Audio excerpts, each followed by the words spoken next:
The next speaker is Monika Schulze. She's Head of Innovation and Market Management at Zurich. Okay, I'm sorry. Here we go. So the title of this talk is, sorry for my slight stumble, Customer Experience is More Important Than Brand. Very good. Thanks a lot for the invitation and welcome to the session, Customer Experience is More Important Than Brand. And I know for some of you it will be provocative because some of you will still say, oh, brand is the most important thing on earth. Today I want to make a point that customer experience is extremely important, and let us have a look. What I want to do is also introduce Zurich a little bit, and I thought the way to do it best is look at our most important customers. So have a look.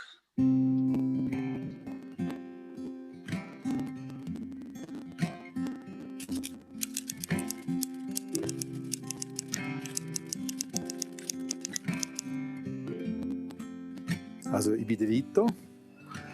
Vor 30 Jahren habe ich mir mal ein Ziel gesetzt, dass ich 10 Jahre früher aufhören will arbeiten. Und für das habe ich meine Vorsorge getroffen und habe immer schön fleissig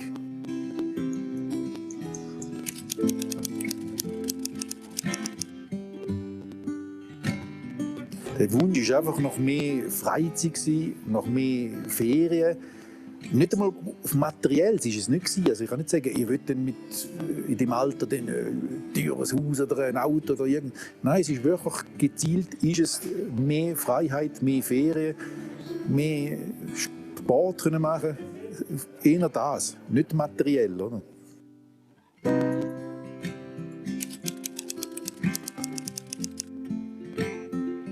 Und ich tue das auch an vielen jungen Posten.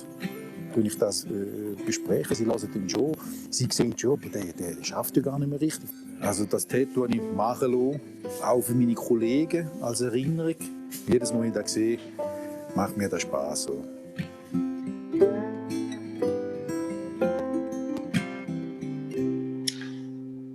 Which brand can claim that they have customers with tattoos? I think that's really tattoo-worthy. And what I like about Vito is it was not just a one-time event, but he was very dedicated to work together with Zurich and the agent, by the way, also promoting life insurances for young people. So I think that's a very good example that insurances can play a huge role in customers' life. And especially customer experience was very important to him. Let us look at another example. And here we have the ex-CEO of Zappos who said, customer experience is more important than advertising. So he said, I don't want to spend any money on paid advertising because what I want to do is look at the customer experience and then let customers do the marketing. Clever way of looking at it, don't you think? And maybe it's a good idea also to look at some data. If you look at some customer leaders and ask them about the top priorities for the business in the next 5 years, customer experience is ranking, top, even more important than pricing and product. And I don't know how it is in your company, but in my company, pricing is discussed, at length all the time. And product, of course, as well. Customer experience, we're starting to put it more into the center and focus of everything we do. But if you ask people, they still have the feeling pricing is the most important thing in a lot of cases. But if you look at a lot of stats today, it's pretty clear that customer experience is top of mind. And especially also in Corona times, customer experience played a huge role in the life of many. And if you look at some other stats, and for me, it's always a big question of, why am I doing this? And how does it have an impact on business priorities, respectively, business results? It's pretty clear that if you have a good customer experience, people are more loyal, they buy more products, they stay longer with us. And if you look at our top goals of the company, product density and product retention is, top of mind, because of course it's clear that it's much more expensive to get new customers than retaining the existing ones. And why do I always say, it is important because there's still a big gap between what customers believe and what companies say. There are other stats today which might not point to 88, and there are some stats that showed 70-30. I mean, forget and don't debate if this is now the right number. Fact of life is there's still a lot of customers who believe you don't get the customer experience right, compared to the companies who believe they're great and they don't have to do a lot. So in other words, there's a huge gap between what customers want from companies and what companies are delivering. And the question is why and how we can fix that. And it's pretty clear today also that customers demand more. Because of the digital life we have, they can read a lot, they can talk to other customers worldwide. So they demand that if you promise something, you prove yourself. And it's not only a one-time thing, but you have to prove yourself whenever they are in touch with you. And one point that is also especially important when you look at the insurance companies, but also in other cases, it's not like you have one thing which is very good and then you forget about the customer. It is about building relationships, and you have to build relationships over time. And you have to prove again and again that your customer experience is good. It's not just sufficient to say you're good one time. It has to be built over time. And if you ask me, it's also about creating unique experiences. Yes, there are some things everybody has to get right, like your call center, and you have to answer customer questions. But the question is also, what is unique in your customer experience compared to other companies that you can own and differentiate? Because the big thing, of course, is what is your competitive advantage and how do you find a competitive advantage within your customer experience? And there's one example I want to share with you, and sorry about the hiccup here now in the chart. I bought some shoes the other day, and I have to say I was already intrigued, and I hope some of you understand German by the nice name of the company. But then also when I got the shoes, I got a little present, and they said, thanks a lot for shopping with us. And that intrigued me and clearly influenced me as well. And there's some statistics that say 20% of your experience drives 80% of what people remember from you. So you don't have to be perfect at each touch point of your customer journey, but you have to make sure that people remember you and that they remember you with a high at the end and especially also high in the middle of your experience. And what I love most is the IKEA example, because if you look at the customer journey, you clearly see that they measure what people think about their journey at every touch point. And of course, there's a peak at the product trial and when people look at the products. But what is especially important also is the hot dog example in the end. I mean, IKEA doesn't sell hot dogs just because they believe they have to feed people after they bought something with them. They do the hot dog thing because they believe you have to end on a high, and if people get out of the store, they have to be happy. Are you happy if you are at the cashier and have to pay money? No, of course not. But you are happy if you get ice cream and a hot dog. And they really look at all the touch points, measure, and are clear about what they want to achieve.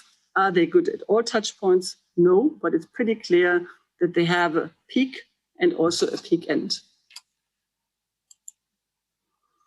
And what I also like that there's a clear connection between the customer experience and also brand vision. Yeah? So there is also an emotional connection on brand level.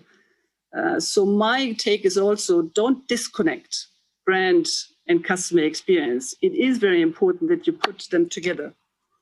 And I have one example which I like. I mean, I will not talk about the company's name, but if you have a company manifesto where you say we want to be a place where everybody feels welcome, and then you have a woman entering your store trying makeup, and then being told there's nothing they can do in order to help her because she's looking ugly, basically. I think that's a clear example of company manifesto and customer experience don't fit together, and you have to be really careful not to create moments like that. And here's a good example. I mean, during the Corona crisis, Coors Light, there was a post where an old woman said, "I need more beer." The thing went viral. Coors delivered beer to her, did a big social media campaign around it. Great example. I think that's something where you can also say customer experience, social media experience is a good one. So let us end on that high when it comes to customer experience. And my quick summary, find uniqueness in your customer experience. Use your brand as a basis for a customer experience strategy. So don't disconnect them. But don't promise anything, and you saw it with the manifesto, which you cannot prove, and the customer experience is disconnected, and experience is not a one-off thing. And then to end on a high, don't let yourself be distracted by technology. I think technology today is extremely important, so don't get me wrong, but it's not everything. Start with the customer insight and be clear what your customer needs and wants. Thank you so much. Great talking customer experience. And I always get an IKEA hot dog and sometimes an ice cream too when I leave the store, and I'm always very happy. So let's talk a bit about what brands can do to deliver the great customer experience you talk about.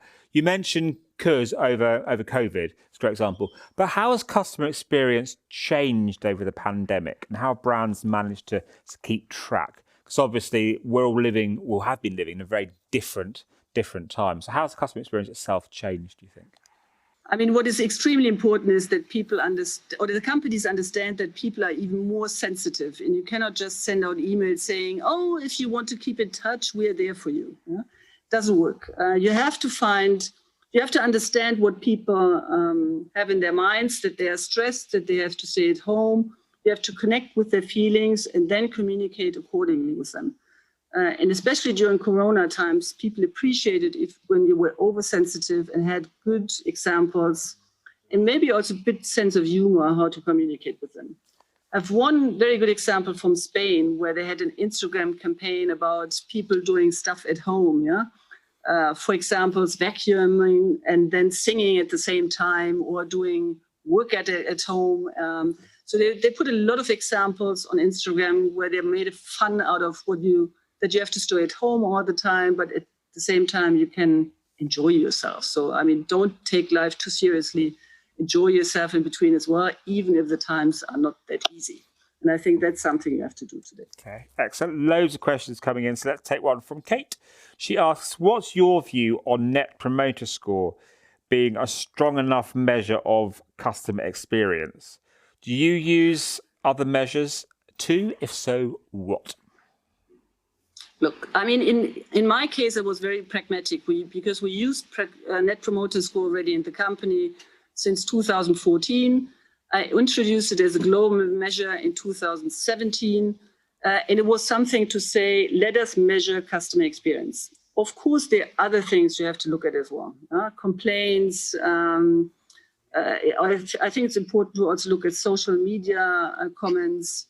So don't solely rely on NPS, but I think it's a good starting point in order to have some kind of system in order to measure and then get feedback from customers. Thank you. There's a great question here from Anonymous.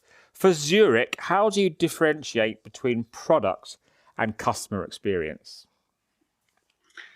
I mean, there are a lot of touch points within the journey we're closely looking at. And one of the things we are focusing upon a bit too much, if you ask me, is claims. If you ask me how many touch points we have with customers, a lot more touch points are with the service people, yeah, and the call center. So right now we are putting a lot of emphasis on call centers, getting that right so that people can call us, get an answer in the right time. So I think that's a differentiator instead of only relying on claims, which is a bit of an insurance sickness, if you ask me. Well, thank you so much, and apologies again for not showing you a video, but thanks for spending time with us. Great presentation. And by the way, if you have more questions, LinkedIn is always good with me.